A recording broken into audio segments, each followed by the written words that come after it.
JBB's Final Thoughts, Episode 21. Thanks, Obama. Joe Bustillo's here. The last couple of months I've been fighting off a cold that just won't let go.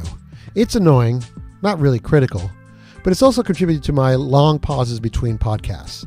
Because who the hell wants to hear my sniffling voice? And I sure as hell don't appreciate the endless sneezing attacks, possibly getting caught for posterity as an MP3. No thanks. Along the same line of annoyances, well, actually much worse, I spent a goodly amount of time last month staring at my computer screen trying to navigate ACA. Yeah, adding insult to injury, after being laid off in October, I had to sign up for health insurance. Fuck. Since beginning my first real full-time job at the phone company in 1979, I never really thought about healthcare or health insurance. Being young and having no family responsibilities, the cost of health insurance wasn't something that I spent any time worrying about. Then, for the next 34 years, health insurance was just something that was part of working for the phone company or public school districts or for-profit university.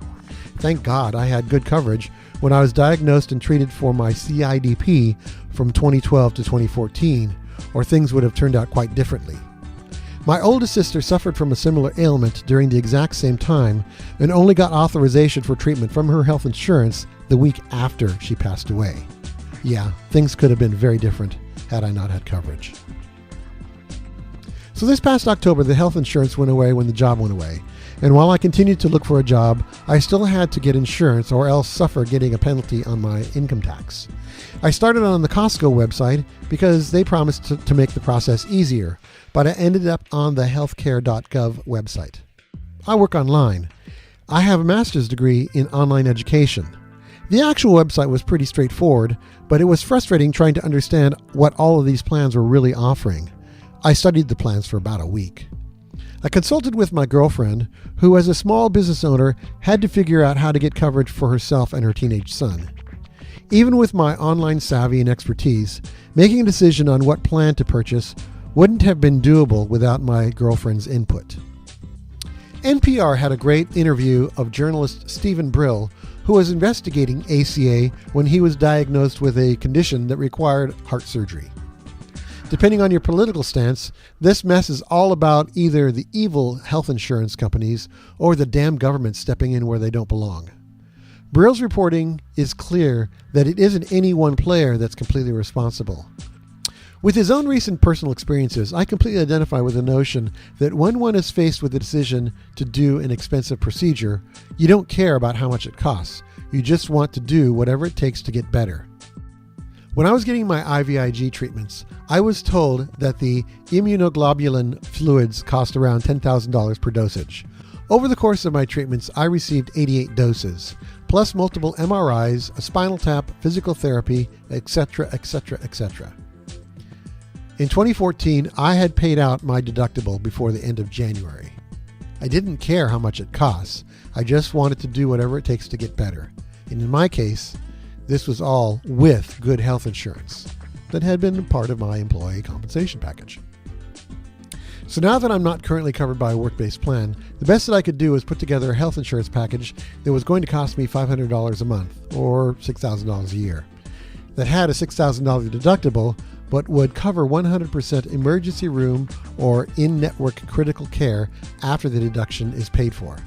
I think doctor visits and prescriptions are also covered after the $6,000 deductible is covered. No vision and no dental coverage, though. There were plans with the traditional 80-20 split for office visits, some not requiring payment of the deductible before kicking in. But I figured that, depending on the circumstances, I should be able to cover 2 office visits per year and my A1C medication. But what would financially kill me is if I ended up with a hospital stay or emergency room care. Even 20% of that would quickly get beyond $6,000 without having fixed anything. Basically, I got a plan that might keep me from having to spend more than $12,000 if I end up in the hospital.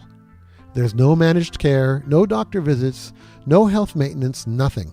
Just spending at least $6,000 a year so that I won't go over another $6,000 if the bottom falls out. Having gone through what I've gone through with my CIDP and IVIG treatments, it's better than nothing, but it's also pretty damn close to nothing. I completely get that the system works better the more participants it has to contribute to the pool of resources revenues. I just can't see someone working minimum wage, which currently in Florida is $8.05 per hour, or $16,744 per year before taxes, plunking down $500 per month for health insurance that does nothing except prevent one from financial ruin in the event of an accident or hospital stay.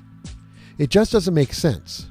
Single moms, college grads with huge student loan debt, or high school grads are just not going to be able to afford $6,000 a year for insurance that does nothing. I never realized how expensive nothing could be until I was faced with the reality of being uninsured and also being unemployed. Getting insurance just seems all the more ridiculous. I know that Florida is special with its unconvicted insurance fraud governor who chose to not put a cap on what insurance providers can charge. Basically, there's no incentive for providers to charge any less, given that the burden is now on the individual to get coverage. And the obvious solution for me is to get a goddamn job that has health coverage. I remain hopeful that the employment solution will get me out of this mess. But all of this ignores the fact that good health care isn't something available to all.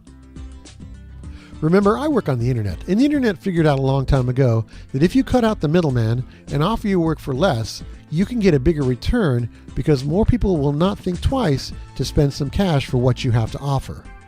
There are a lot of stories of folks doing really well offering their work on Amazon's Kindle and on the Apple platforms. I remember when ACA was first talked about, there were notions that the individual states would create exchanges so that insurance providers within the state would be greatly encouraged to decrease the cost of policies, with the understanding that the providers would benefit from having a huge increase in participants. You know, charge less but generate more revenue because more people can afford to participate. $500 a month? That's the best you can do? And right now, according to Steve Brill's research, Big Pharma holding the reins and government's inability or unwillingness to properly regulate the insurance industry are the two chief reasons this current plan doesn't deliver on its promises. I don't blame Obama, despite the headline of this post, and I certainly don't blame the healthcare professionals who have done their best to see me through some really tough times.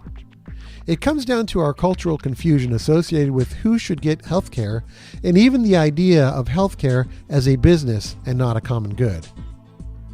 The fear that I hear connected with the idea of removing healthcare from the for-profit world is that it will eliminate our drive to innovate and work towards all the great medical technologies that we seem to be enjoying. But the problem is, as a whatever you can afford mindset, who cares about the innovation if I can't afford to get the treatment?